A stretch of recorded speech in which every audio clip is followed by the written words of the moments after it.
because, of course, the least expensive energy is the energy that is not used. We should reduce demand while fully respecting the free choice of consumers. So we are looking at energy efficiency levers such as renovation of buildings or the renewal of equipment in industrial operations.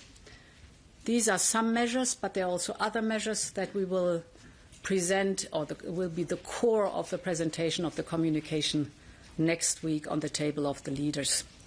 So far for the immediate measures. Now, at the same time, we all know that we also will need more structural measures to bring down energy prices and to give relief to citizens and businesses. As you recall, at the last European Council, we had already a very constructive discussion on the 4 cost components for the energy bill. You might recall the biggest chunk, of course, is the energy source itself.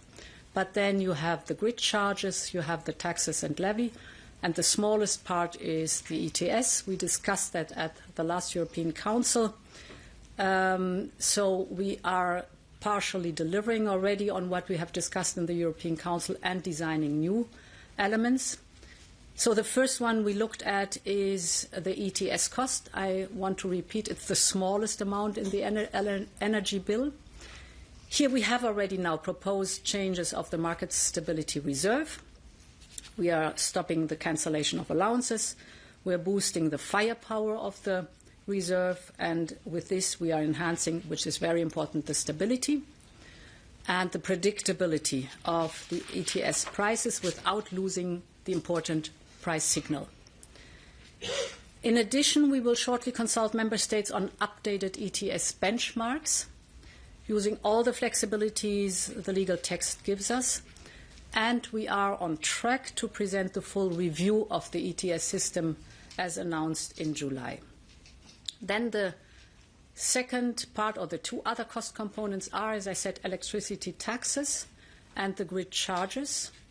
Here the work is advancing on the legislative proposals with which we will come. And today's discussion has confirmed that we will present these legislative proposals in May. And finally, we'll discuss, as I called it, the biggest chunk of the energy bill. This is the energy source itself. Here is very important to recall, if we widen the picture for a moment. As I said, the Strait of Hormuz is essentially closed, and immediately citizens feel the impact. They feel the impact at the gas station, they feel the impact in the supermarket, on the household bills. So what we are seeing in the Middle East is not some distant crisis, but in a world in which everything is connected, the effects are direct and they are immediate. And this is, as I said, the second fossil fuel crisis in just a few years. There's one thing that all these events make clear. We are paying a very high price for our overdependency on fossil fuels. And the grim reality for our continent is fossil fuel energy will remain the most expensive options in the years to come. But on the other hand, we also have assets. Europe has assets. We have the electricity that is produced in Europe from renewables and from nuclear. And therefore, our strategy to decarbonize has not only been confirmed in the last years, but is growing in importance day by day. And our objective is very clear. We need to scale up the homegrown, affordable, reliable energy